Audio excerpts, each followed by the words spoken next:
Irmãos, vamos mais uma vez abrir as nossas Bíblias no Salmo 80, versículo 18. E assim, não nos apartaremos de ti. Vivifica-nos e invocaremos o teu nome. E assim, não nos apartaremos de ti. Vivifica-nos e invocaremos o teu nome. Vamos orar mais uma vez. Querido Pai Celestial, nós te agradecemos por essa noite de reunião. Nós levantamos nossos olhos para Ti com confiança mais uma vez, suplicando toda a ajuda da parte do Senhor. Ilumina a Tua palavra, ilumina os nossos corações. Que o Teu bendito Espírito Santo nos habilite para tudo o que carecemos nessa reunião. Carecemos de tudo. Habilita-nos em tudo. Nós te pedimos, Pai, em nome do Senhor Jesus. Amém.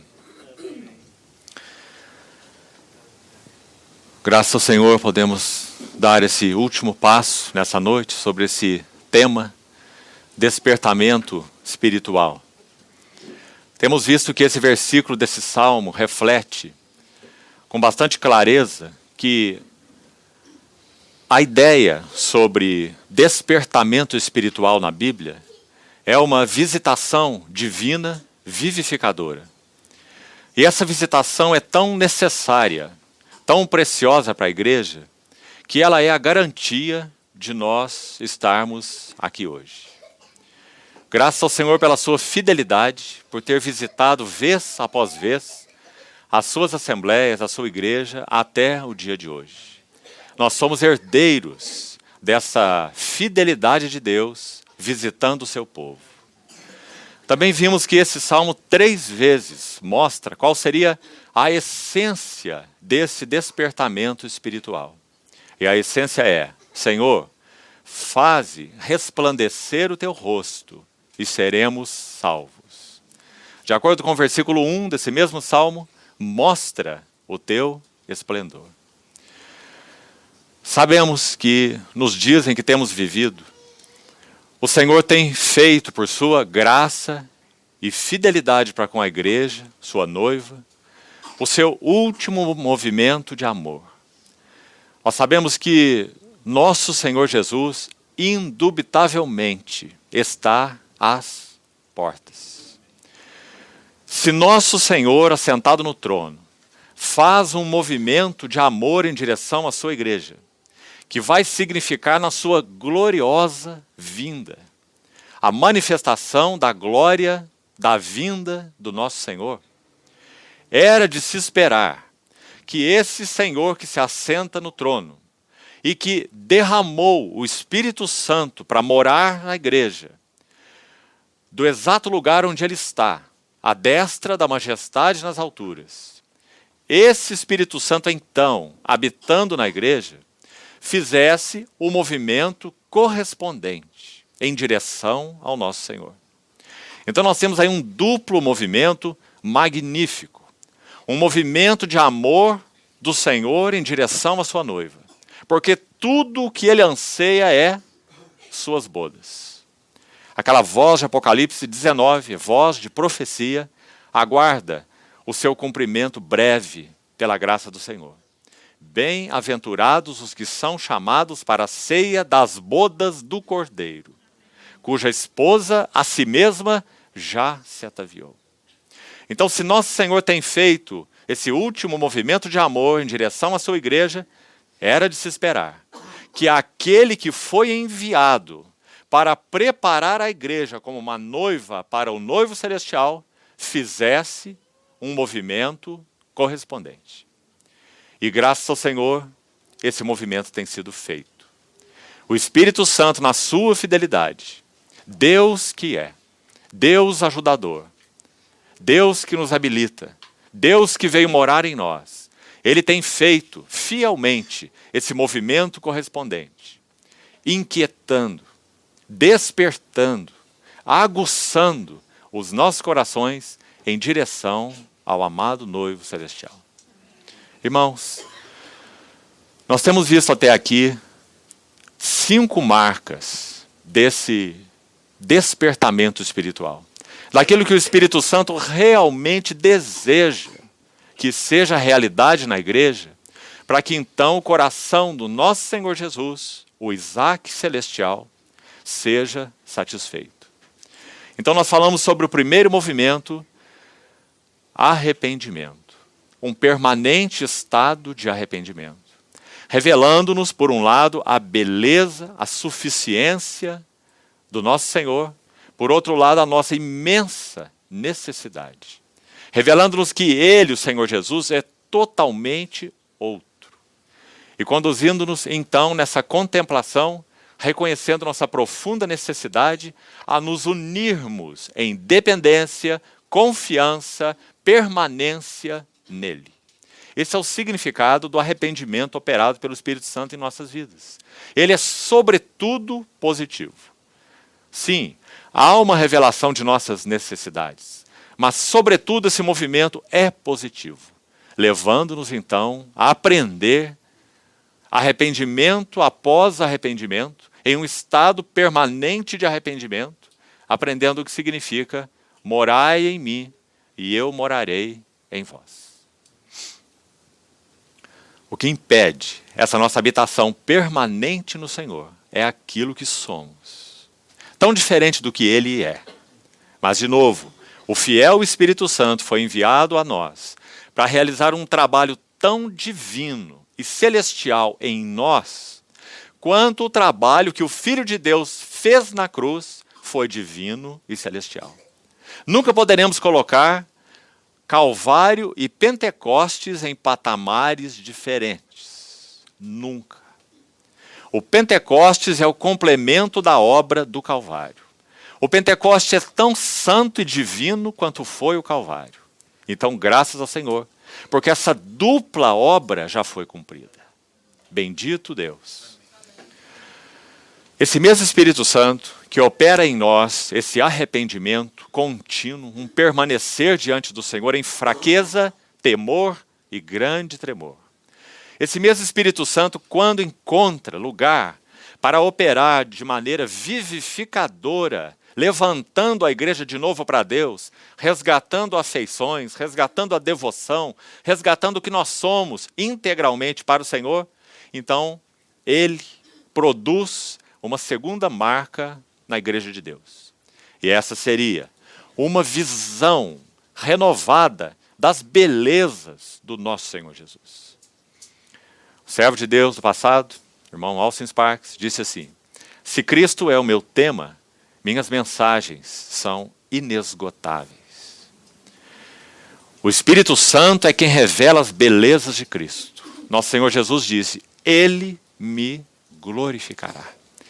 Ele vai receber do que é meu e vou-lo-á de anunciar. E o que é dele? Ele continua: tudo o que o Pai tem é meu. Por isso ele vai receber do que é meu e vou-lo-á de anunciar. Não é maravilhoso, irmãos? Podemos ser instrumentos do trabalho iluminador, instrutivo do Espírito Santo, revelando-nos as belezas, as glórias de Cristo. A terceira marca que vimos, igualmente preciosa. O Espírito Santo se encarrega quando encontra lugar em nossos corações e entre nós. Ele toma a seu encargo mais uma responsabilidade. Ele recupera a palavra de Deus em vida e poder. Que bênção! Então a palavra de Deus agora é mais do que um instrumento em nossas mãos. A palavra de Deus é aquela espada penetrante que rasga os nossos corações. A palavra de Deus é viva e eficaz. E é mais cortante que qualquer espada de 2 gumes. Graças ao Senhor. A espada do Espírito é a palavra de Deus. Santifica-os na verdade. A tua palavra é a verdade. Louvado seja o Senhor por essa marca maravilhosa. A palavra de Deus deixa de ser um passatempo para nós. Deixa de ser algo puramente intelectual. Algo religioso. A palavra de Deus penetra em nossas vidas com vida e poder. E a palavra de Deus é o instrumento por excelência nas mãos do Espírito Santo, capaz de revitalizar a igreja. Foi por essa razão que o nosso Senhor Jesus disse assim: não só de pão viverá o homem, de pão também, porque habitamos num tabernáculo terreno e frágil. Mas então o nosso Senhor, conforme as palavras de Deuteronômio, colocou a palavra de Deus num nível muito superior a esse pão terreno. Então ele diz: não só de pão viverá o homem, mas de toda palavra que procede da boca de Deus. A diferença entre o pão e a palavra é que o pão passará, mas a palavra que sai de sua boca nunca passará. Passarão os céus e a terra, mas as minhas palavras não passarão. Para sempre, Senhor, está firmada tua palavra no céu. 7 vezes no dia eu te louvo por causa da fidelidade dos teus testemunhos. Puríssima é tua palavra, por isso teu servo a estima. Que maravilha a palavra de Deus recuperada em vida e poder no meio do povo de Deus. Mais uma marca, estudamos. O Espírito Santo, quando encontra lugar para nos visitar de modo vivificador, ele recupera a presença santa de Deus no meio do seu povo. Então o nosso reunir não é mais vazio. O nosso reunir é com ele. Cantar-te-ei louvores no meio da congregação. Quem disse isso? Nosso Senhor Jesus. Esse é um texto profético sobre ele. Ele está dizendo ao Pai, está dizendo: eis-me aqui, ó Deus, com os filhos que tu me deste. E então o autor de Hebreus no capítulo 2 complementa: e cantar-te-ei louvores no meio da congregação. Quem está falando isso é o irmão mais velho, o primogênito dentre os mortos, o primogênito dos filhos, o filho mais velho, nosso irmão mais velho, o Senhor Jesus. Então a recuperação da presença de Deus no meio do povo de Deus. Ah, irmãos, que diferença isso faz. E mais uma vez que ajude-nos o Senhor a sermos ávidos pela sua presença. Refletindo o coração de Moisés, quando ele disse assim: Senhor, se tu não subires conosco, não nos faça sair deste lugar. Se não fores conosco, não nos faça subir desse lugar. Que nosso coração seja ávido assim pela presença do Senhor. Só a presença do Senhor traz realidade para as coisas do Senhor, para os nossos relacionamentos, para o nosso cultuar, para a nossa adoração, para o partir do pão. Sem Ele tudo é nada, tudo é vazio. Então essa é mais uma marca maravilhosa de despertamento espiritual, quando o Espírito Santo visita a igreja de Deus de modo a revitalizá-la. Por isso o salmista ora no Salmo 80. Ó Deus dos exércitos, nós te suplicamos, olha do céu, vê e visita esta vinha. Como precisamos orar assim nesses dias, irmãos. Nosso Senhor está tão prestes de romper os céus, de mostrar a sua face gloriosa para ordenar o caos desse universo. Mas antes disso, Ele aguarda aqueles que se colocam na brecha, aqueles guardas sobre os muros, para que Ele restabeleça de novo o seu povo e o coloque como objeto de louvor na terra. Então que tenhamos o mesmo desejo que o nosso Senhor tem em seu coração. E ontem nós iniciamos examinando a última marca, a quinta marca. Não é a última das evidências da visitação vivificadora do Espírito Santo. Há outras, mas é a última que estamos examinando. E essa evidência é uma renovada santidade no meio do povo de Deus. Uma renovada separação para Deus. Claro, como o Espírito Santo poderia visitar a igreja e nós não sermos afetados no assunto da santidade, no assunto da pureza de coração. Ele é o Espírito Santo, o Espírito de santidade. Sede santos, porque eu, Senhor vosso Deus, sou santo. Se invocais como Pai aquele que sem acepção de pessoas julga retamente, então portai-vos com temor durante o tempo da vossa peregrinação. Não foi mediante coisas corruptíveis que fostes resgatados, mas pelo precioso sangue. É nesse contexto do capítulo 1 de 1 Pedro que ele repete essa palavra do Velho Testamento, citada tantas vezes no Velho Testamento. Sede santos, porque eu sou santo. Então, quando o Espírito Santo encontra lugar para revigorar a igreja, visitando-a, então essa é uma marca evidente. Uma renovada separação para Deus. Separação de quê? Separação de tudo aquilo que de alguma maneira ofende ou rivaliza com o nosso Senhor Jesus. Há coisas que não necessariamente ofendem nosso Senhor, mas rivalizam com o nosso Senhor. Então, essas duas coisas são objeto de tratamento do Espírito Santo amplamente quando ele visita a igreja. Nós abrimos o nosso coração e nós oramos em verdade. Sonda-me, ó Deus. Conhece meu coração. Prova-me. E a palavra ali significa, passa pelo fogo. Não tememos o fogo. Porque ouro não teme fogo. Quem teme fogo é palha. E nós sabemos que a natureza de Deus que foi depositada em nós é ouro. Ele nos deu vida, estando nós mortos. Fomos regenerados não de semente corruptível, mas de uma semente incorruptível, que suporta fogo, pela palavra de Deus que vive e é permanente. Assim diz Pedro. Então nós oramos com confiança. Sonda-nos, passa pelo fogo, prova-nos, julga-nos. Irmãos, o livro de Malaquias, nós não temos tempo para ver isso. Mas ele entra como uma cunha maravilhosa aí nesse ponto. O livro de Malaquias, podemos dizer, tem como tema a igreja no tribunal de Deus. O juízo na casa de Deus. Esse é o tema de Malaquias. E o Senhor mostra o quanto ele queria encontrar lugar entre o seu povo para julgá-lo. Mas veja, não é julgá-lo para lançá-lo fora. Não era julgá-lo para pôr de lado quanto aos seus propósitos. Sabe qual é o resultado do livro, quando você lê capítulo 4 de Malaquias? Só tem 6 versículos. Um capítulozinho, último de Malaquias. Aliás, ali termina o Velho Testamento, lembre-se.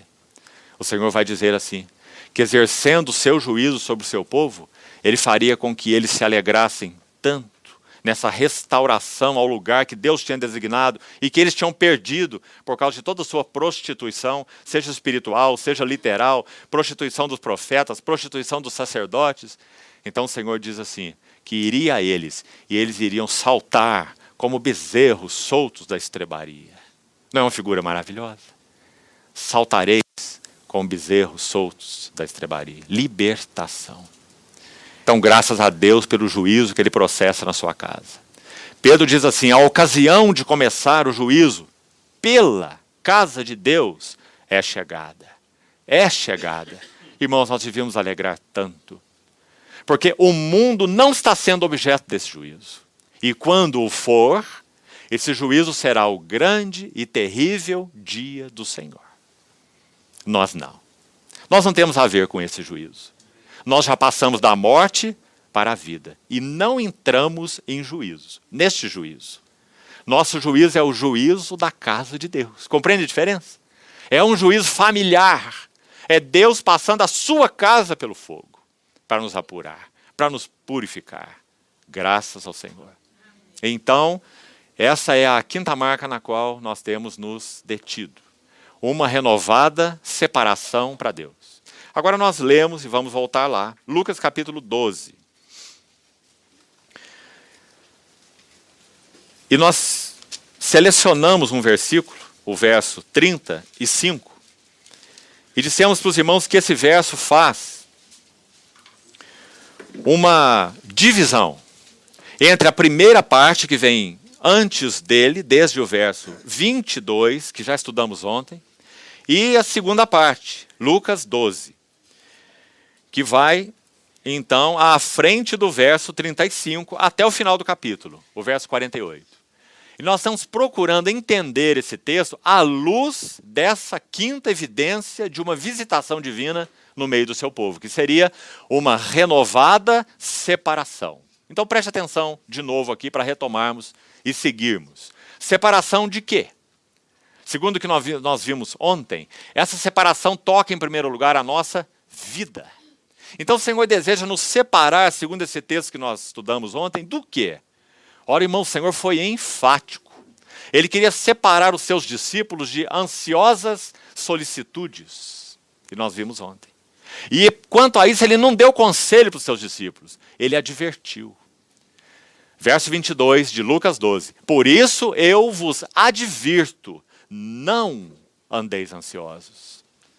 Vai dizer mais à frente do texto, já estudamos, os gentios, aqueles que estão fora da aliança de Deus. Não tem pai, não tem pastor e não tem rei, como vimos também ontem. São estes que procuram essas coisas, que andam desesperadamente atrás delas. Mas então ele vai dizer ali no verso 31, buscai, pois, em primeiro lugar o seu reino e sua justiça. E todas essas coisas, alimento, vestuário, foi o que ele mencionou, vos serão dadas, acrescentadas. Então, amados, esse assunto é tão sério, que basta ler um texto como esse, que nós vemos as cordas do nosso coração serem despertadas. Por um lado, pela provisão soberana do nosso Senhor, que deseja se mostrar para nós como pastor, pai e rei. Mas por outro lado, nós somos despertados pela nossa incredulidade. Quando lemos um texto como esse, nós somos tão tentados. Sabe o que ouvimos uma certa vez, mais de uma vez, inclusive? Pessoas dizendo assim, há um salmo que diz assim, aos seus amados, ele o dá enquanto dormem. O pão diário. Aos seus amados, ele o dá enquanto dormem. Interessante esse versículo, maravilhoso, uma promessa, uma garantia do Senhor. Então, alguns, por falta de reter a palavra de Deus no que ela significa, dizem assim, então, vamos dormir o dia inteiro.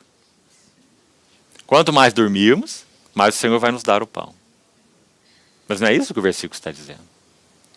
O versículo está dizendo assim, que se nós trabalharmos com todas as nossas forças, se nós comermos um pão que nós penosamente granjeamos, adquirimos.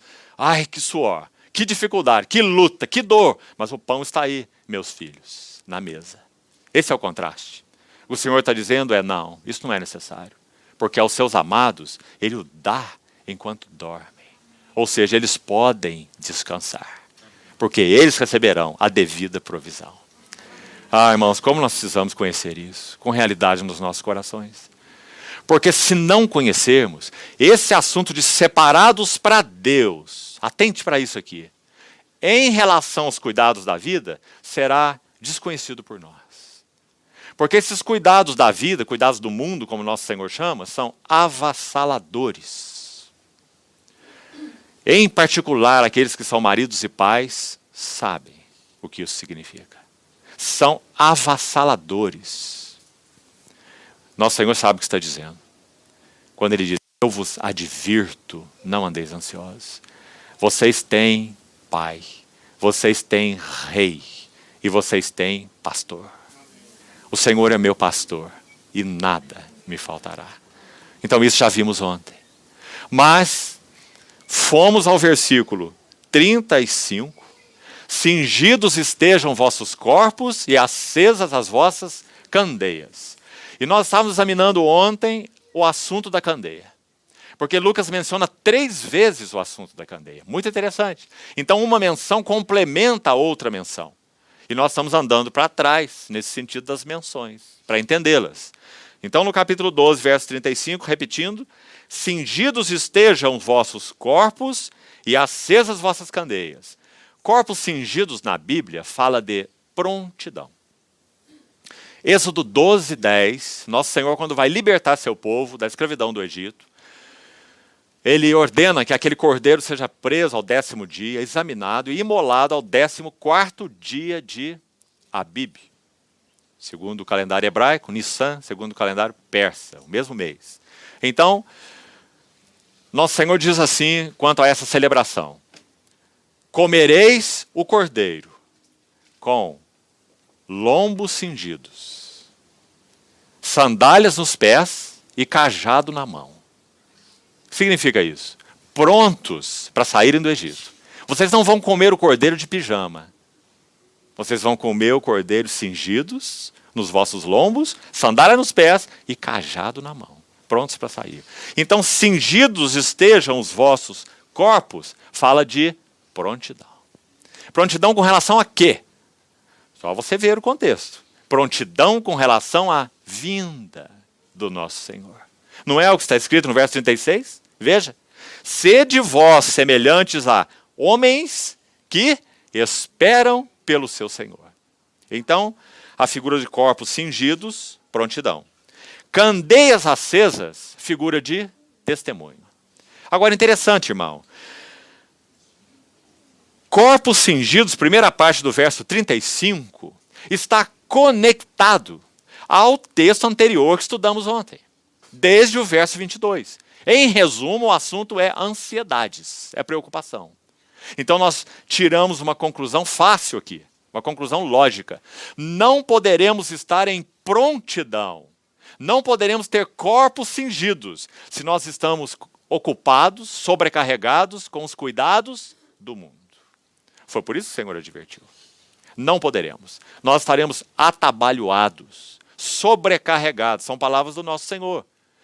Em Lucas mesmo, ele diz, cuidado, que os vossos corações não fiquem sobrecarregados. Com as consequências da orgia, da embriaguez, até aqui nós diríamos assim, estamos livres. Não praticamos orgia e nem somos ébrios. Mas aí nosso Senhor continua. E com as preocupações deste mundo. Agora ele pegou pelo pé a todos nós.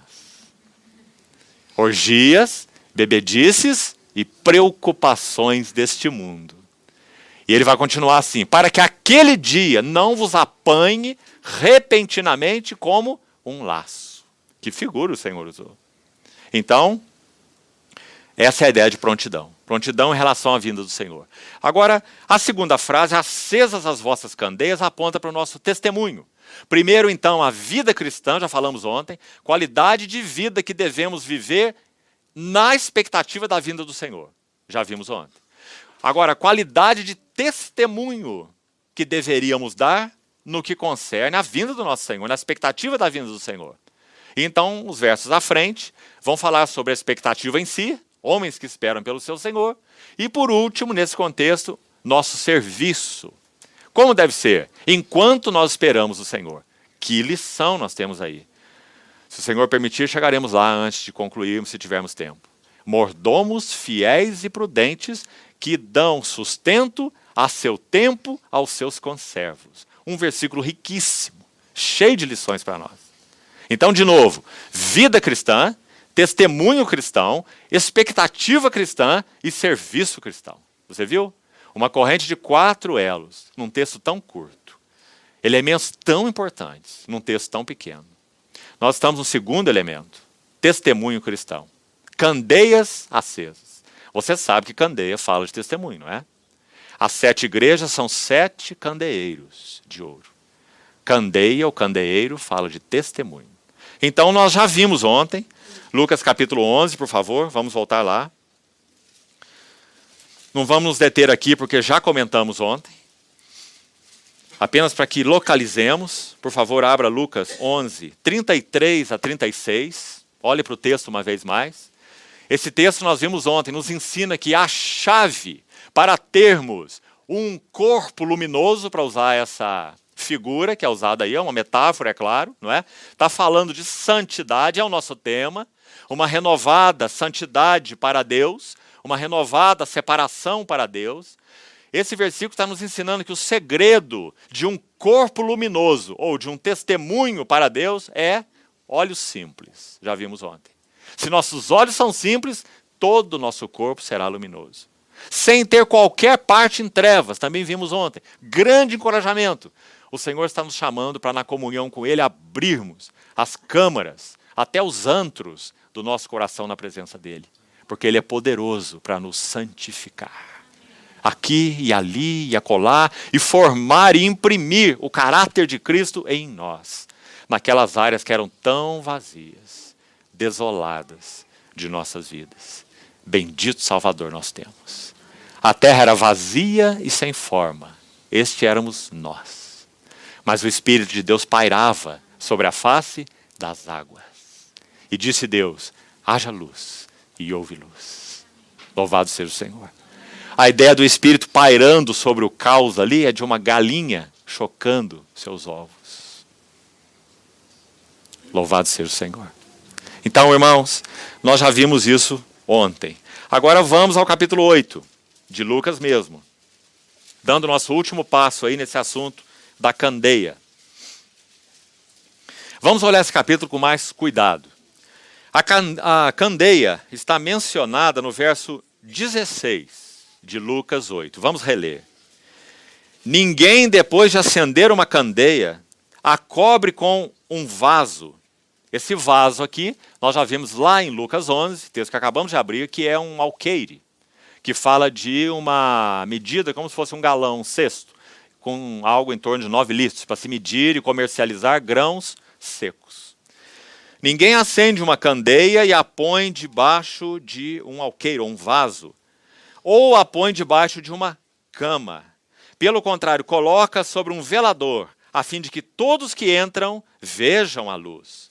Nada há oculto que não há de manifestar-se, nem escondido que não venha a ser conhecido e revelado. Agora, primeiro detalhe importante aqui, essas duas figuras. Foi aqui que paramos ontem. Se candeia é testemunho, o que nessa metáfora pode obscurecer o nosso testemunho? Duas coisas. Alqueire e cama. São as duas figuras que o Senhor usou. Colocaram um alqueire debaixo do... Colocaram uma candeia debaixo do alqueire, ou coberta com um alqueire, ou uma candeia debaixo da cama. Agora, do que eles falam? Nós podíamos usar a nossa imaginação e tentar interpretar, mas isso não é correto com relação à palavra de Deus. Deixe que a palavra de Deus interprete a própria palavra de Deus. Então, se nós formos a versos acima, veja, versículo 14 de Lucas 8, este versículo vai interpretar o significado de alqueire e de cama, de uma maneira muito precisa. Vamos ver aí o que significa. Verso 14 diz assim: a semente que caiu entre os espinhos são os que ouviram, e no decorrer dos dias foram sufocados com, agora preste atenção, os cuidados vêm primeiro. Mateus acrescenta a palavrinha cuidados do mundo, lá em Mateus 13, que cita a mesma parábola, a parábola do semeador. Então, do que aquele alqueire fala? Cuidados do mundo. Como sabemos? Por que o Senhor usou essa figura? Ora, o alqueire era a unidade de comércio, de comercializar grãos. O Senhor está falando sobre o comprar e vender. Em outras palavras, ele está falando sobre os cuidados do mundo. Cuidado para que os vossos corações não fiquem sobrecarregados. Esse é o assunto do Senhor. Então, quando ele usou a figura alqueire, claro que foi proposital. Eles usavam o alqueire todos os dias para comprar grãos no mercado. Então, nosso Senhor está dizendo, não tape o seu testemunho com o alqueire. Não permita que o comprar e o vender, e o possuir, e o negociar, e os cuidados do mundo tapem o testemunho do Senhor. Quão prático foi nosso Senhor. Porque nós sabemos a importância dessa exortação a ser ouvida pelos nossos corações. Os cuidados do mundo. Alqueire. Agora, o que significa cama? Sequência do verso 14 diz: riquezas e deleites da vida. Claro, uma figura, uma metáfora. Cama aponta para riquezas e deleites da vida.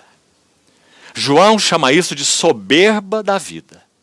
Tudo que há no mundo, a concupiscência da carne, a concupiscência dos olhos e a soberba da vida. Sabe o que significa a soberba da vida? Não significa que a vida é soberba.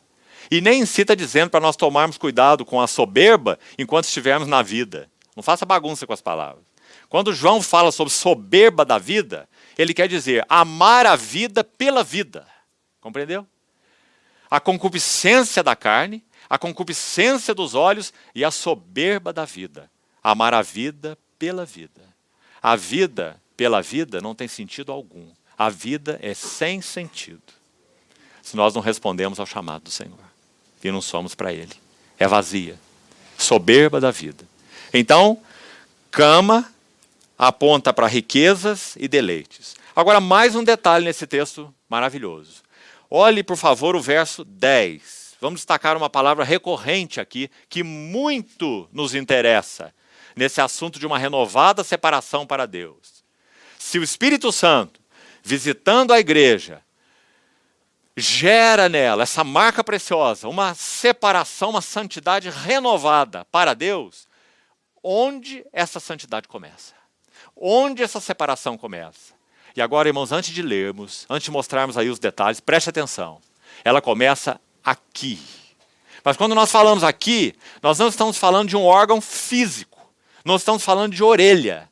Nós estamos falando de ouvido. Certo?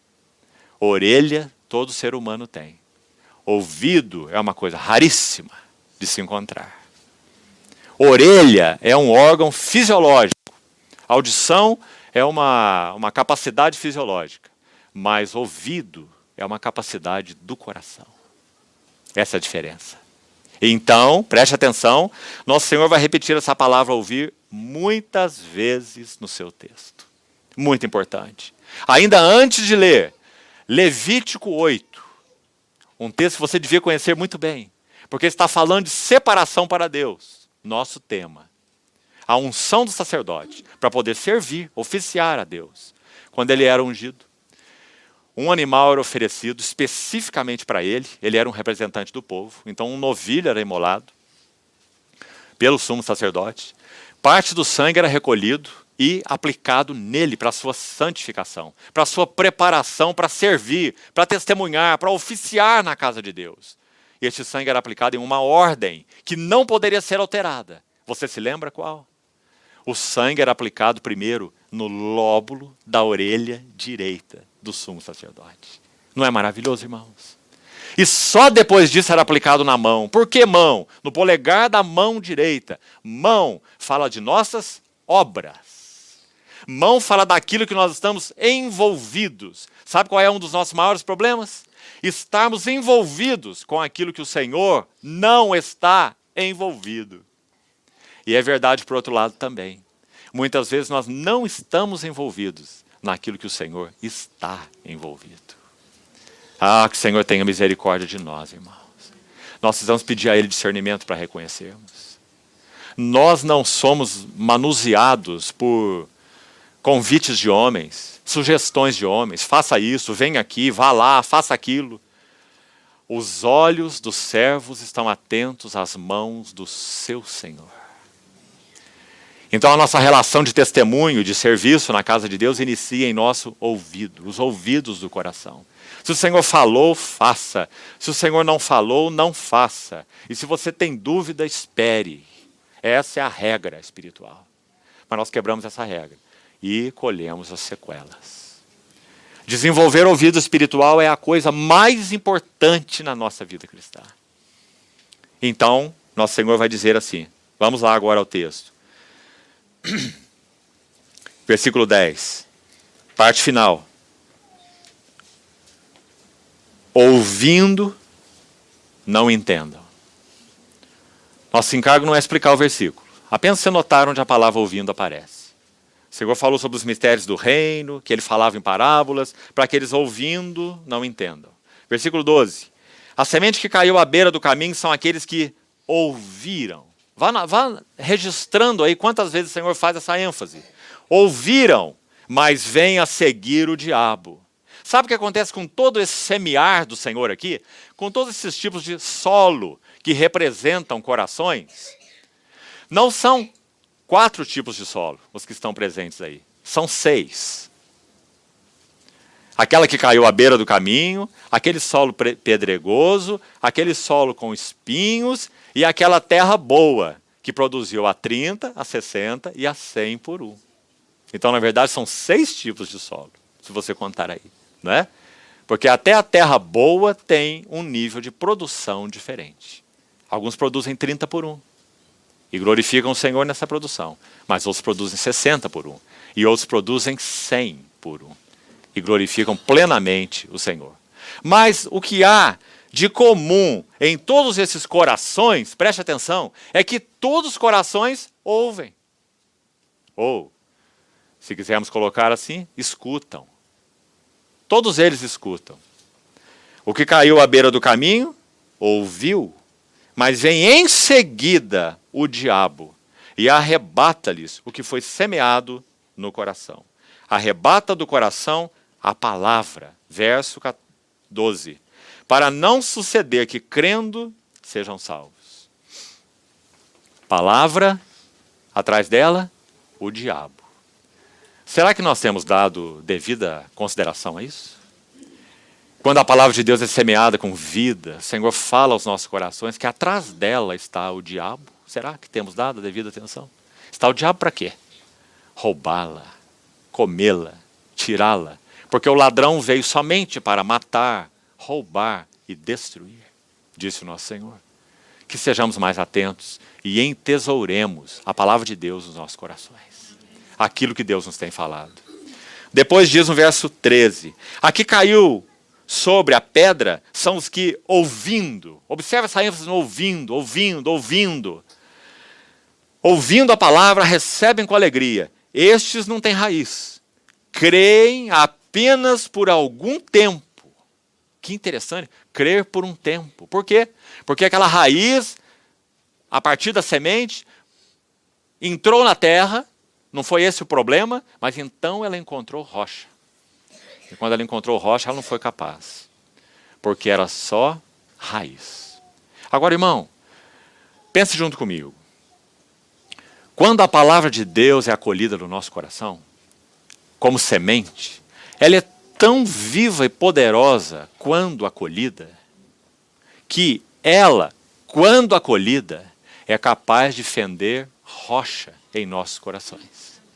Há pouco tempo atrás, tinha visto isso uma outra vez, há muitos anos, mas não como agora. Vi um quadro magnífico, me chamou muita atenção.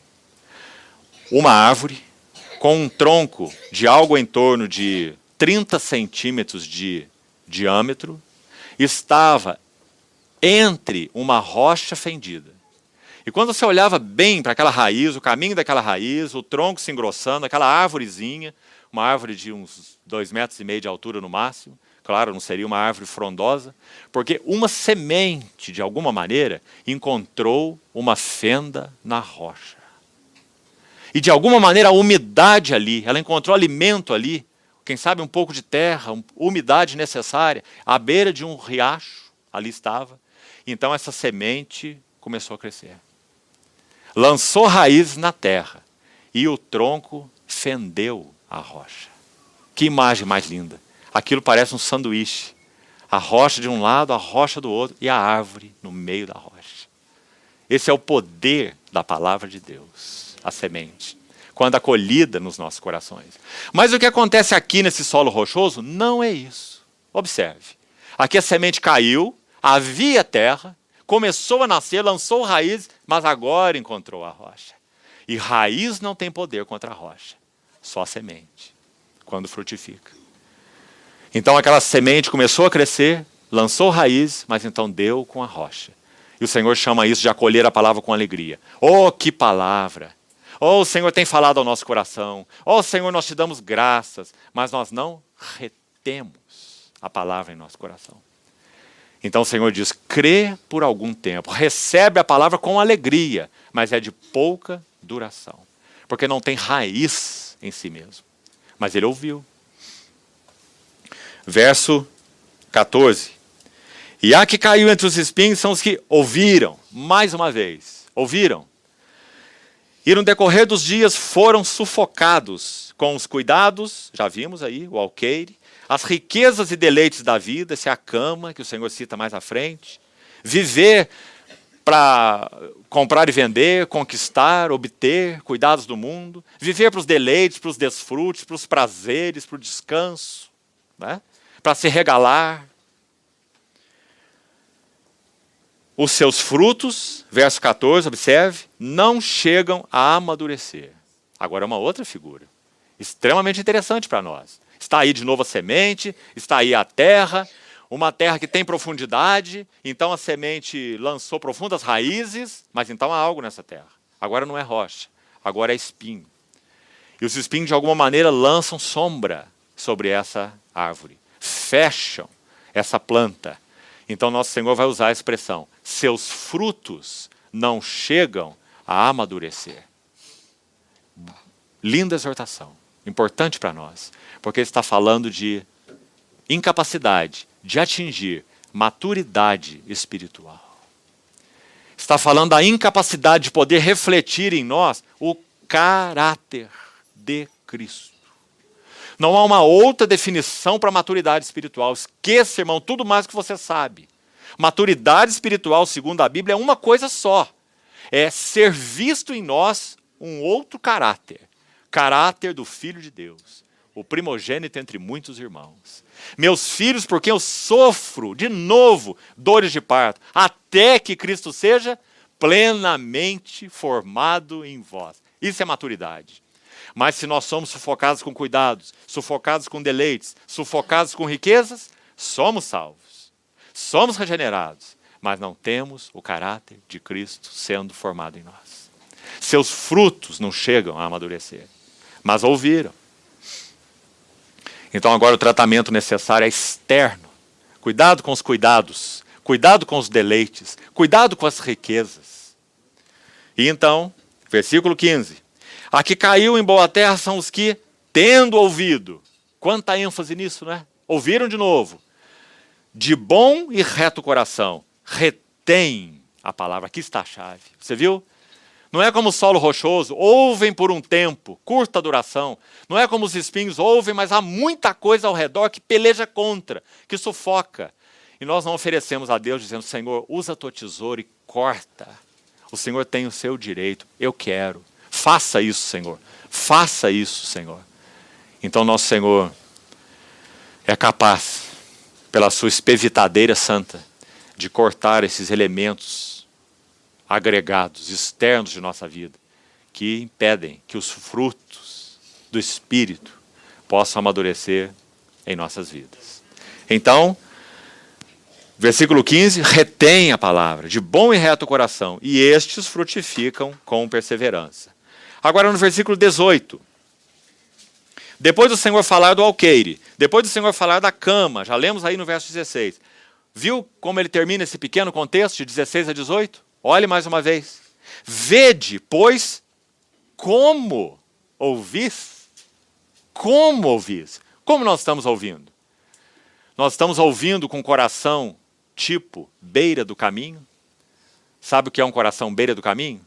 Muito tráfego, muito vai e vem, muita agitação. Gente passando para lá e gente passando para cá. Coração atribulado. Terra batida, muito tráfego. Então, quando a palavra é semeada, é impossível que ela germine. Amados irmãos, meditação é uma arte perdida nos nossos dias. Nós, no que concerne, de modo geral, a igreja, pela fidelidade do Senhor, Ele nos tem despertado para isso. Mas, de modo geral, a igreja do Senhor parece um tambor. Faz muito barulho porque é oco. E um riacho. Faz muito barulho porque é raso. Águas profundas são silenciosas. O que o Senhor deseja trabalhar em nós, sobretudo, é ouvidos. Vede como ouvis. Porque, verso 18, ao que tiver, se lhe dará. E ao que não tiver, até o que julga ter, lhe será tirado. E por último, ainda no verso 21, parece que o contexto muda todo, né? Vieram, verso 19, a ter com Jesus sua mãe, os seus irmãos, não puderam se aproximar por causa da concorrência do povo. Então, verso 20, comunicaram a Jesus: tua mãe e teus irmãos estão lá fora e querem te ver. Ele, porém, lhes respondeu. Olha que interessante, o Senhor não saiu da sua mesma ideia, do seu mesmo ensino, da sua mesma linha. Ele veio falando lá do ouvir, na parábola do semeador, falou sobre o ouvir em todos aqueles terrenos, falou sobre o ouvir quando falou do alqueire e da cama, vede como ouvis, e ele continua no ouvir. Não é? Chegou a mãe, os irmãos, Senhor, eles estão aí, eles querem te ver. O que ele vai dizer? Você percebeu? Vamos lá, no verso 21. Ele, porém, lhes respondeu: minha mãe, meus irmãos, são aqueles que ouvem a palavra de Deus e a praticam. Que maravilhoso, irmão. Ele está dizendo o que com isso? Minha mãe e meus irmãos são aqueles que ouvem. Penso que está tão claro. Ele está dizendo, é pelo ouvir que a relação de intimidade será estabelecida. Minha mãe, meus irmãos, são os que ouvem a palavra e a praticam. Queremos intimidade com o Senhor? Vamos ouvir o Senhor no nosso coração. Ouvir a sua palavra. Apegar-nos a ela. Entesourá-la em nosso coração. Irmãos, há uma cena maravilhosa quando estudamos Betânia no que concerne a Maria. Siga comigo. O Senhor visitou Betânia 7 vezes, segundo as Escrituras. Nas 3 primeiras vezes que ele visita Betânia, ali estava Maria. A primeira visita está registrada em Lucas 10. O que Maria estava fazendo? Lucas 10, versos 38 a 42, vai dizer assim: e Maria quedava-se, assentada aos pés do Senhor, para ouvir-lhe os ensinamentos. Maria e os pés do Senhor. Que quadro maravilhoso, porque ele é recorrente, você vai ver. Maria e os pés do Senhor. Primeira cena, ouvindo.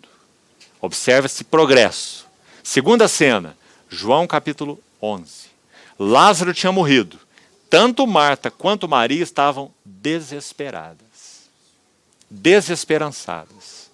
É só você ler o capítulo e vai ver. Mestre, se tu estivesses aqui, meu irmão não teria morrido. Marta disse isso primeiro, Maria disse isso depois.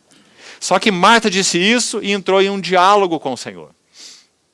Quando o Senhor vai falar sobre a ressurreição e a vida, eu sou a ressurreição e a vida, Marta não entendeu nada. Sabe o que ela foi fazer? Ela foi chamar Maria. Talvez ela tenha pensado assim, eu não estou entendendo o que o Senhor quer dizer com sou a ressurreição e a vida, não. Eu vou chamar minha irmã, porque esse assunto aí dos ensinos do Senhor, ela compreende melhor. Quando ele nos visitou a primeira vez, ela estava lá sentada aos pés dele, ouvindo seus ensinamentos. Então é dito que ela sai e vai procurar sua irmã Maria. E diz assim, o mestre te chama. E Maria sai. E vai encontrar o Senhor. E aí temos a segunda cena. Quando ela vê o Senhor, ela se lança aos seus pés. Maria tem uma história com os pés do Senhor. O que significa a segunda cena? Lançando sobre ele todos os nossos cuidados. Maria aprendeu pela sua relação com o Senhor que o Senhor era o suporte para todos os seus cuidados. Então, na segunda cena, na primeira cena, assentada aos pés do Senhor. Na segunda cena, lançando-se aos pés do Senhor. E externando seus cuidados. Senhor, se o Senhor estivesse aqui, meu irmão não teria morrido. Mas então, a terceira cena. Preste atenção. E aí é o próximo capítulo, João 12. Lá está Maria de novo. E uma ceia dada para o Senhor. E ela toma um vaso de alabastro. O vaso em si já é valioso. O perfume que estava dentro possivelmente custasse nos dias de hoje algo em torno de 10 mil reais. 1 libra de bálsamo de nardo puro. Ela quebra o vaso de nardo, de alabastro, derrama o perfume, segundo os relatos combinados de Mateus, Marcos e João, na cabeça do Senhor, unge os pés do Senhor e enxuga os pés do Senhor com seus cabelos. Aqui nós temos 4 coisas maravilhosas.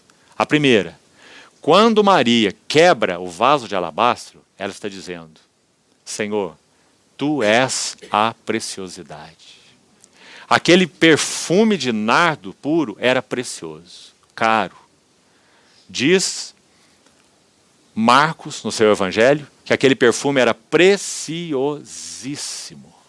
É a palavra que Marcos usa. Então, quando ela quebra aquele vaso e derrama o perfume na cabeça do Senhor, ela está dizendo, Senhor, tu és a minha preciosidade. Quando ela unge a cabeça do Senhor, segundo Mateus e Marcos vamos dizer, ela está dizendo, Senhor, tu és a minha cabeça. Tu és o meu Senhor. Quando ela unge os pés do Senhor, ela está dizendo, Senhor, eu sou a tua serva. Quando ela enxuga os pés do Senhor com seus cabelos, ela está dizendo: recebe, Senhor, toda a glória. Porque segundo 1 Coríntios 11, o cabelo da mulher é a sua glória. Então, quando ela enxuga os pés do Senhor com seus cabelos, ela está depositando sua glória aos pés do Senhor. Então, como nós vemos Maria? Na primeira cena, ouvindo o Senhor. Na segunda cena, lançando-se aos pés do Senhor. Na terceira cena, ungindo os pés do Senhor. Então nós temos primeiro ouvidos, depois nós temos os cuidados lançados e depois nós temos adoração. Nós queremos ser verdadeiros adoradores, então temos que ter ouvidos estando aos pés do Senhor. Nós queremos ser adoradores, então precisamos lançar sobre Ele todos os nossos cuidados. Porque Ele é a ressurreição e a vida, nosso provedor. Nós queremos adorá-lo, então temos que quebrar aquilo que é mais precioso para nós. Porque Ele é a preciosidade. Então, irmãos, essas 3 cenas de Maria são constrangedoras. Mas por falar em constrangimento, abra sua Bíblia, por favor, em Lucas 24. Essa palavra aparece aqui em Lucas, capítulo 24. Ainda nessa ênfase sobre ouvir o Senhor.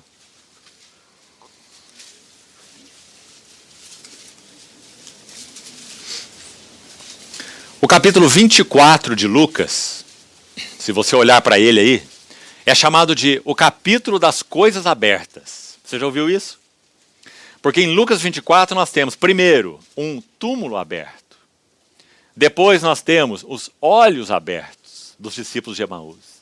E por último nós temos os céus abertos para receber o Filho de Deus ressurreto. Um túmulo aberto, olhos abertos e céu aberto. Tudo no capítulo 24. Capítulo das coisas abertas. Quando nós estudamos esse registro de Jesus caminhando com os discípulos de Emaús, muita coisa salta aos nossos olhos. É um dos textos, sem dúvida, mais tocantes de todo o Evangelho. Sem dúvida nenhuma.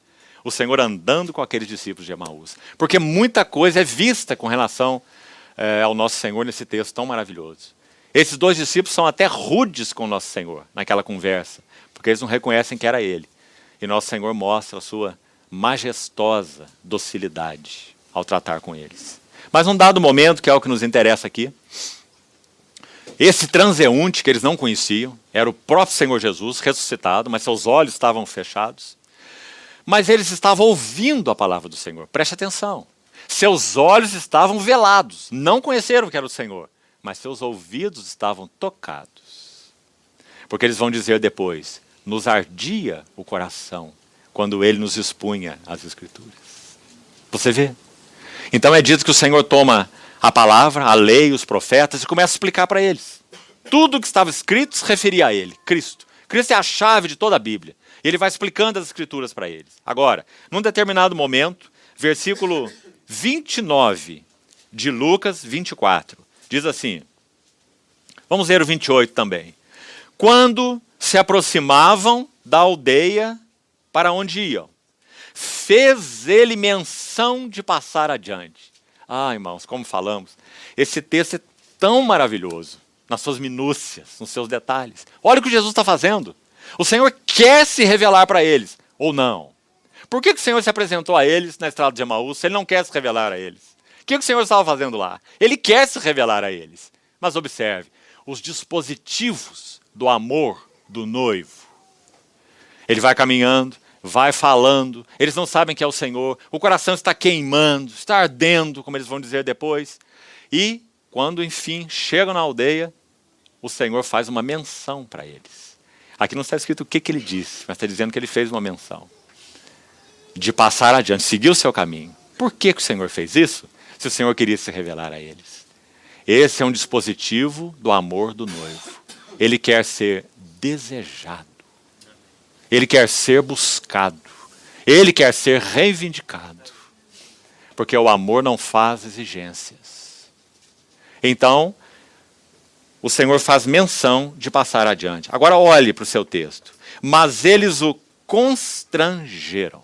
Aí está a palavra. Sabe o que ela significa na língua original? Eles o compeliram por uma súplica. Eles o compeliram por uma súplica.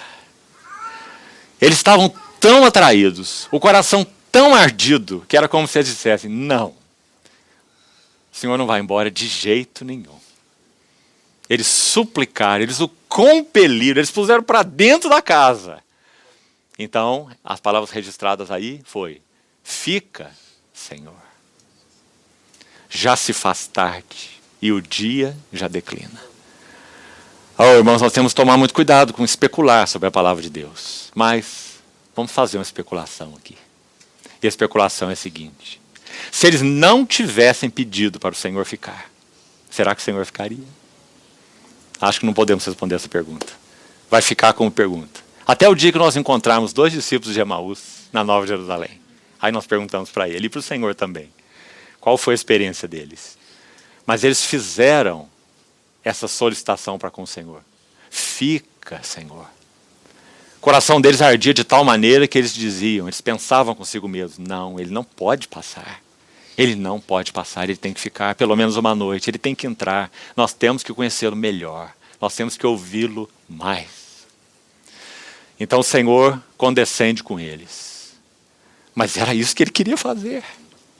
Se eles não fizessem o convite, o Senhor iria embora frustrado.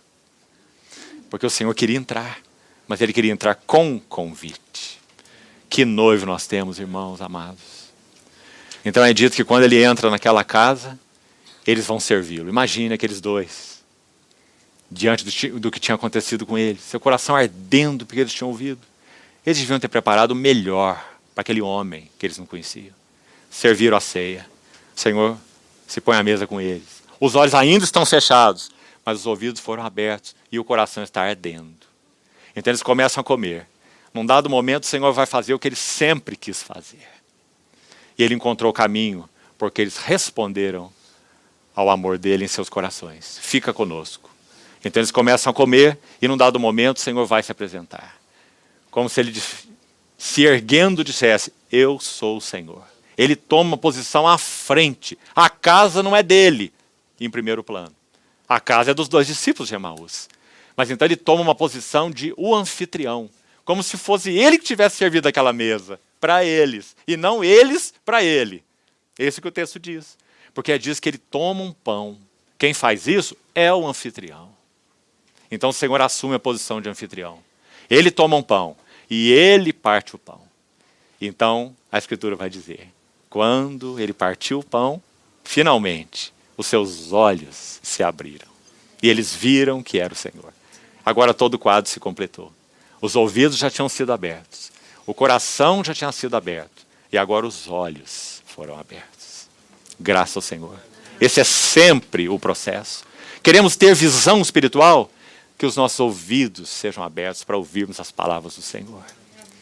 Habitai em mim e eu habitarei em vós. Se as minhas palavras habitarem em vós, pedireis o que quiserdes e vos será feito.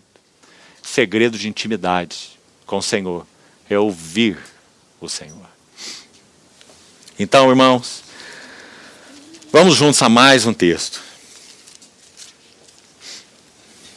Às vezes é difícil dar um passo à frente. Sofonias, capítulo 3. Queria ler mais um texto com os irmãos sobre o ouvir. Preste atenção na beleza desse texto, Sofonias. Sofonias, capítulo 3. Depois de Abacuque. Versículo 1 diz assim. Ai da cidade opressora, da rebelde e manchada. Quem é ela? Jerusalém. O povo de Deus, o povo da aliança de Deus. Vivendo uma hora de trevas, de afastamento do Senhor. Agora escute o que é dito dela. Porque ela é uma cidade rebelde e manchada, opressora, como disse aí. Verso 2. Primeira característica dessa cidade. Não atende a ninguém, na versão que estou lendo. O sentido aqui é, ela não obedece a voz. Esse é o sentido literal dessa expressão. não atende a ninguém. Ela, essa cidade, o povo de Deus, o povo da aliança de Deus, não responde à voz. Aí se você buscar ver que voz é essa, qual palavra é usada aqui na língua original, você vai descobrir o seguinte: não é uma voz qualquer. A palavra para voz aqui no hebraico significa um chamar em alta voz. Então poderíamos traduzir o versículo assim: ela não atende ao chamado em alta voz. Não é que o Senhor estava despertando uma trombetazinha aqui, outra trombetazinha ali no meio do povo, uma vozinha escondida aqui e outra ali. O Senhor tinha posto uma trombeta diante do seu povo, um clamor em alta voz. E Ele está dizendo: ela não atende a ninguém. Ela não ouve o clamor em alta voz. O que mais? Ela não aceita disciplina. Que interessante.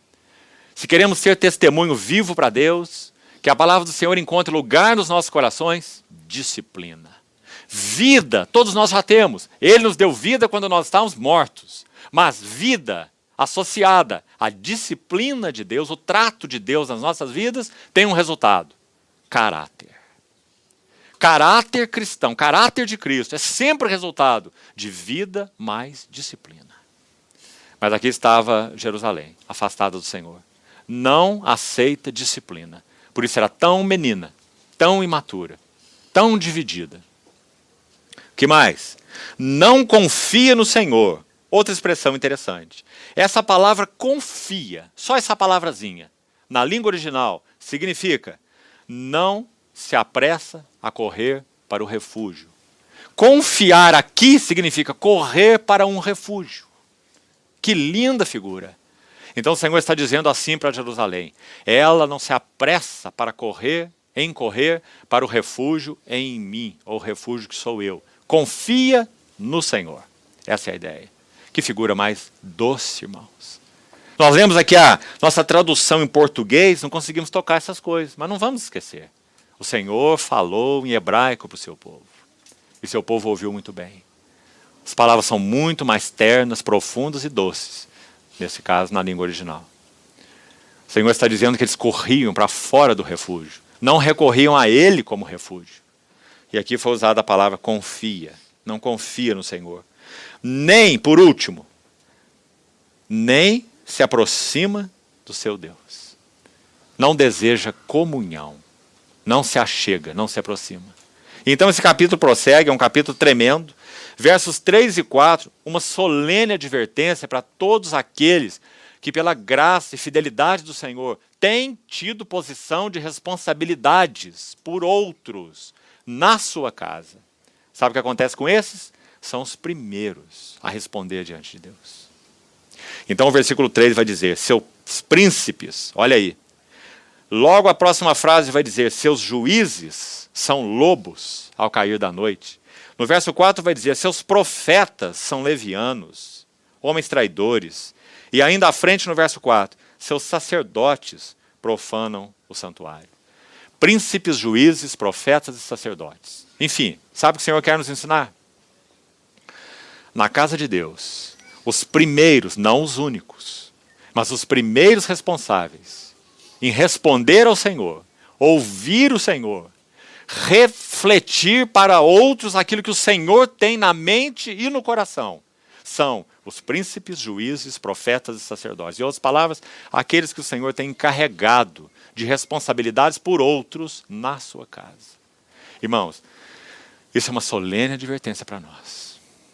Se esse juízo há de começar pela casa de Deus, como disse Pedro, então na casa de Deus vai começar pelos irmãos mais velhos. E que nós, então, respondamos diante do Senhor.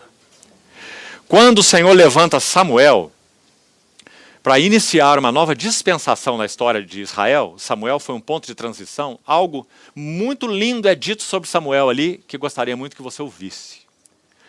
Eli era um sacerdote cego. E não é só cego no sentido físico, não, perdendo a sua vista, como diz o texto, ficando cego, não só isso. Mas ele estava ficando cego espiritualmente. Os seus dois filhos, Hofni e Finéias, estavam profanando o santuário de Deus. E Eli não os repreendia. E o Senhor falou isso claramente para Eli, através do vidente, que Deus iria julgar a sua casa por causa disso. Mas então ele diz assim: e eu suscitarei para mim um profeta. Eu suscitarei para mim um sacerdote, Samuel, que estava em vista. Agora escute o que é dito de Samuel, que ainda era um menino. Ele procederá segundo tudo o que eu tenho na mente e no coração. Que frase mais maravilhosa. O que o Senhor aguardava? O Senhor aguardava um Samuel, que procedesse segundo tudo que o Senhor tinha na mente e no coração. Porque Eli não tinha mais condições. Elias se tornou um sacerdote velho. Que capítulos aqueles, irmãos? Primeiro Samuel, primeiro livro de Samuel. Capítulo 1 até o capítulo 3. Capítulo 3 vai dizer que Eli, num dado momento, ele foi deitar lá no seu lugar costumeiro. É a palavra usada lá. Veja, Elias era um sacerdote velho, incapaz, no sentido espiritual, não tinha condição de ouvir mais o Senhor. Chegou a noite, ele servindo no templo, foi lá deitar no seu lugar acostumado. Mas é dito que Samuel permaneceu na presença do Senhor. Menino. E o Senhor diz, Samuel, Samuel. E chama Samuel. É dito que Samuel ocupou essa posição antes que a lâmpada de Deus se apagasse. Que frase mais preciosa. Irmãos, onde está o nosso coração? Nós queremos que essa candeia de Deus permaneça acesa? Qual é o método de Deus para a candeia de Deus permanecer acesa? Samuel. Deus não tem métodos, Deus tem vasos. Aquele que procederia segundo tudo o que Deus tinha na mente e no coração. Que o Senhor nos ajude nisso, irmãos. E que o Senhor levante muitos Samuéis nos nossos dias. Sabe o que é dito no final do capítulo 3 do livro de Samuel, que estamos citando, 1 Samuel capítulo 3? Que então Samuel foi confirmado na nação de Israel como profeta do Senhor. Mas lembre-se, Samuel era sacerdote. Mas de tal maneira a vontade de Deus se tornou clara para Samuel, que Samuel foi também um profeta. Sacerdote profeta do Senhor. Para que na hora em que a candeia de Deus estava a se apagar. Mas Deus não fica sem testemunho na terra. De alguma maneira, na sua fidelidade, Ele incita homens, Ele chama vasos e os prepara para que Ele não fique sem testemunho. Então, irmãos, que o Senhor nos socorra em nossa geração, para que Ele não fique sem testemunho hoje. Onde está o nosso coração? Quais são as nossas ocupações até que o Senhor venha? Cingidos estejam os vossos corpos e acesas as vossas candeias. Sede vós semelhantes a homens que esperam pelo seu Senhor. E agora nós precisamos concluir. Então vamos voltar para Lucas capítulo 12. Lucas capítulo 12 ainda vai nos dizer assim, a partir do verso 36. Palavras escandalosas, maravilhosas, quase inimagináveis. Você vai ver. Lucas 12, 36, voltando ao nosso texto, diz assim: Sede vós semelhantes a homens que esperam pelo seu Senhor, ao voltar ele das festas de casamento, para que quando vier e bater a porta, logo lhe a abram. Lembra o que aconteceu com aquela noiva no livro do Cântico dos Cânticos? Naquele registro tão maravilhoso de amor, num dado momento a noiva está banhada, já com sua roupa de dormir, e deitada na sua cama.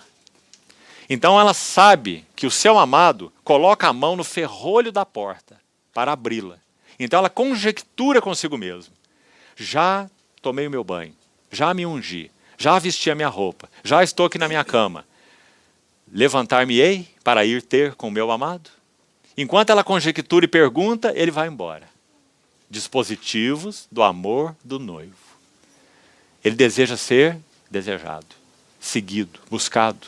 Quando ela resolve que vai se levantar e chega na porta, ele não mais está na porta. Mas ela não consegue voltar para a cama. O que ela faz? Ela sai pelas praças à procura do seu amado. Que esse seja nosso coração. Quando ele vier e bater a porta, logo lhe a abram. Por quê? Porque nossos corpos estão cingidos e nossas candeias estão acesas. Então a figura se completa. Nós estamos de pijama em nossas camas, espiritualmente falando. Nós estamos com corpos cingidos, sandálias nos pés e cajado na mão. E quando ele vier, logo lhe abram. Sabe o que o Senhor diz que acontecerá com esses que logo lhe abrirem? E aqui nós temos essas palavras escandalosas. Ouça esse versículo lindo. Bem-aventurados, bem-aventurados, aqueles servos a quem o Senhor, quando vier, os encontre vigilantes. Agora escute. Em verdade eu vos afirmo. Quem está falando? Senhor Jesus. Eu afirmo que ele quem? Esse rei da parábola que ele está contando, que é ele mesmo, é claro, ele está falando da sua vinda. Então ele diz, ele há de cingir-se, dar-lhes lugar à mesa e, aproximando-se, os servirá. Que figura maravilhosa, irmãos. Aqui nós temos o rei servo servindo aos seus servos. Que quadro mais maravilhoso. Será que podemos conceber isso em nossas mentes? O Senhor dos senhores servindo os seus servos fiéis. Graças ao Senhor. Sabe, irmão, parece para nós tão inimaginável esse dia.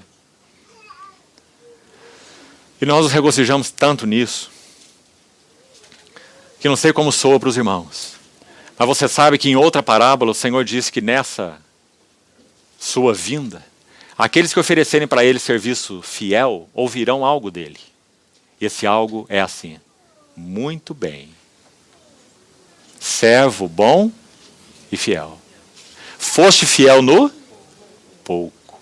Por mais que fizermos, por mais que o Senhor deposite em nós e nós o sirvamos com fidelidade, sempre é pouco, diante da sua imensa obra. Mas se fostes fiéis no pouco, sobre o muito eu te colocarei. Entra no gozo do teu Senhor. Como você vê essa hora? Sabe o que me parece? Que quando nós estivermos ali, diante do nosso Senhor, Ele então disser essas palavras em direção a nós, se assim ocorrer, penso que nós vamos olhar assim para trás e procurar com quem que o Senhor está falando.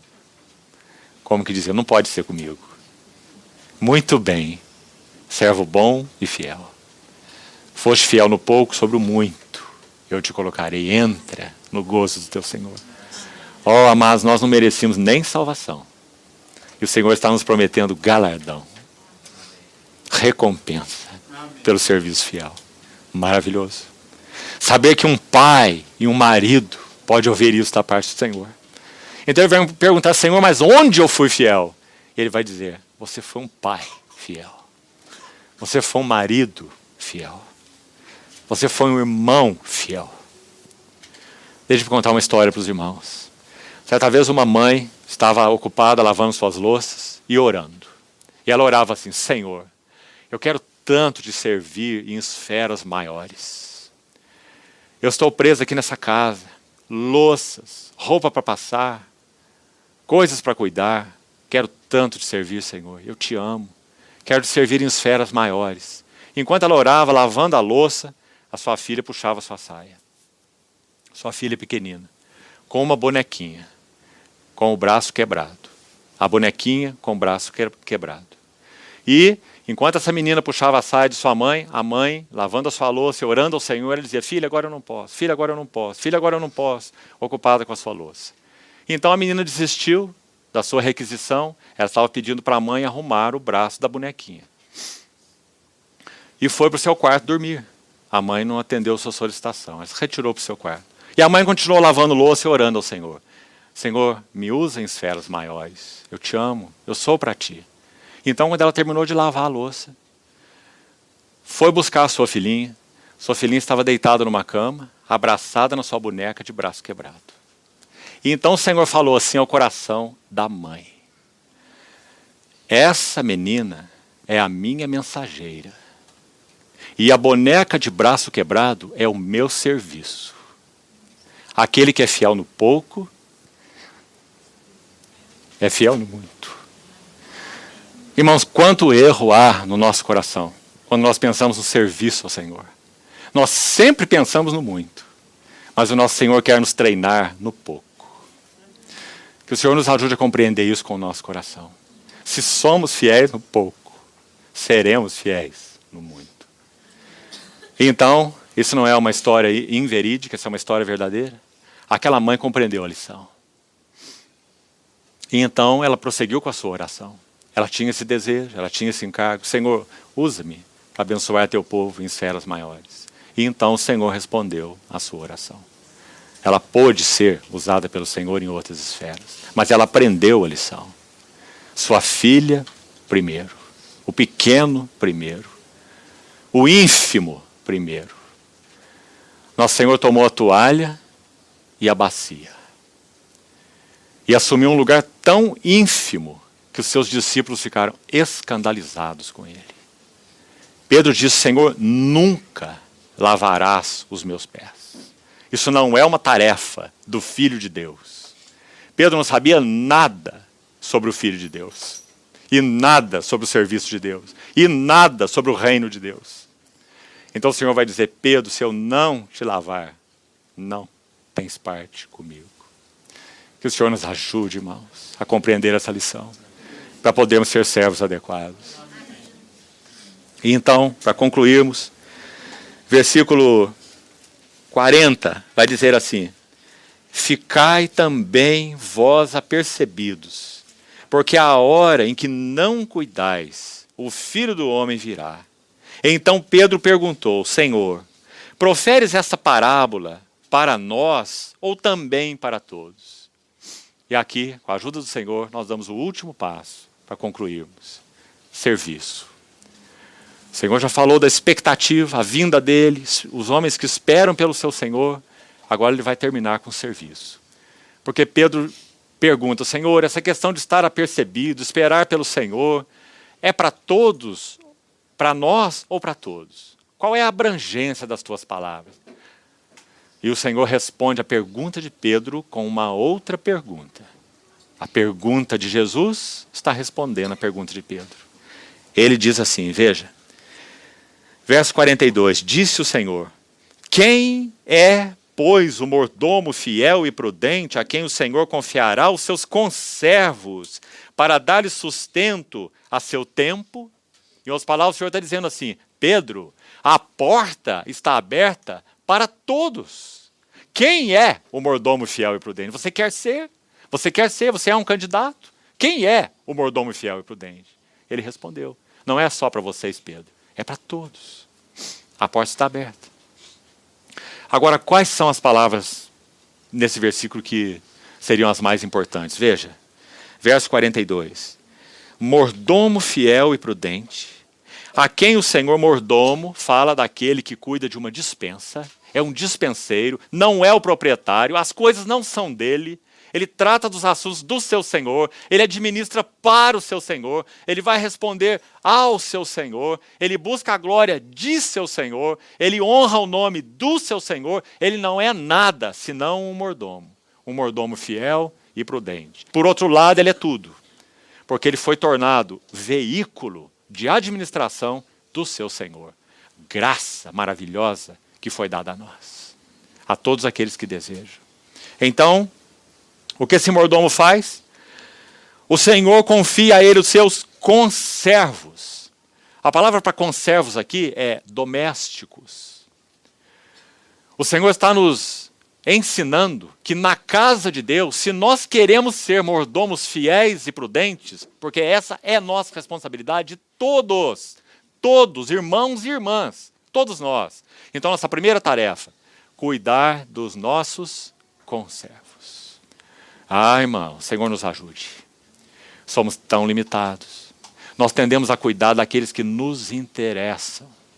Nós tendemos a cuidar daqueles que nós podemos obter algo em troca. Nós tendemos a cuidar daqueles que nós achamos que são simpáticos. E os antipáticos, não queremos nada com eles. Mas o Senhor diz que o mordomo fiel e prudente cuida dos seus conservos sem distinção. Os domésticos. E então ele termina, aqui vamos concluir. O que esse mordomo fiel e prudente faz cuidando dos domésticos? Ele lhes dá sustento a seu tempo. Essa palavra sustento também é muito interessante. A palavra no original, citometron, fala de uma medida determinada de grãos. Uma medida determinada de grãos a seu tempo. O livro de Provérbios diz assim: a palavra dita a seu tempo, quão boa é. Então esse mordomo fiel e prudente deve adquirir do seu senhor sabedoria para dar a palavra adequada no tempo adequado. Medida de trigo para um, medida de cevada para outro. Não é a mesma medida para todos. Uma medida de uma determinada quantidade para um, uma medida de determinada quantidade para outro. Um mordomo fiel e prudente, para dar sustento a seu tempo. Isso fala do nosso serviço até que o Senhor venha. Amados irmãos, todos nós somos mordomos na casa de Deus. A questão é se temos sido mordomos fiéis e prudentes.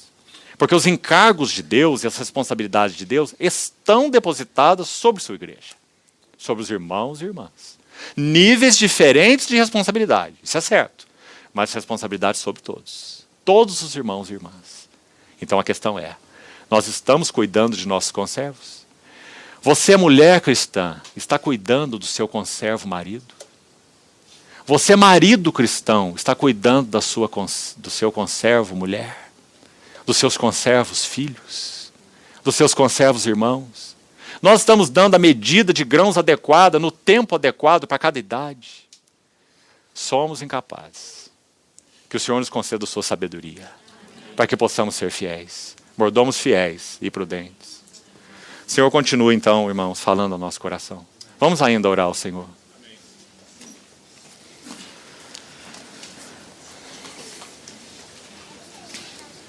Senhor, confiamos a Ti mais uma vez nossas vidas. Nós te suplicamos, Senhor, fica conosco. Vai alta a noite, vem chegando o dia. Ó, guarda-nos, Senhor. Guarda-nos como uma geração que honra Teu nome, Senhor. Guarda-nos para Ti até que o Senhor venha, Senhor. Queremos ser como homens que esperam pelo Seu Senhor. Dá-nos um coração cheio e pleno de devoção a Ti, Senhor. Toca-nos de novo, de novo e de novo, Senhor. Resgata todas as afeições de nosso coração para Ti. Torna-nos integrais, Senhor, porque Tu és a preciosidade. Senhor, queremos ter aquela história com os Teus pés que Maria teve.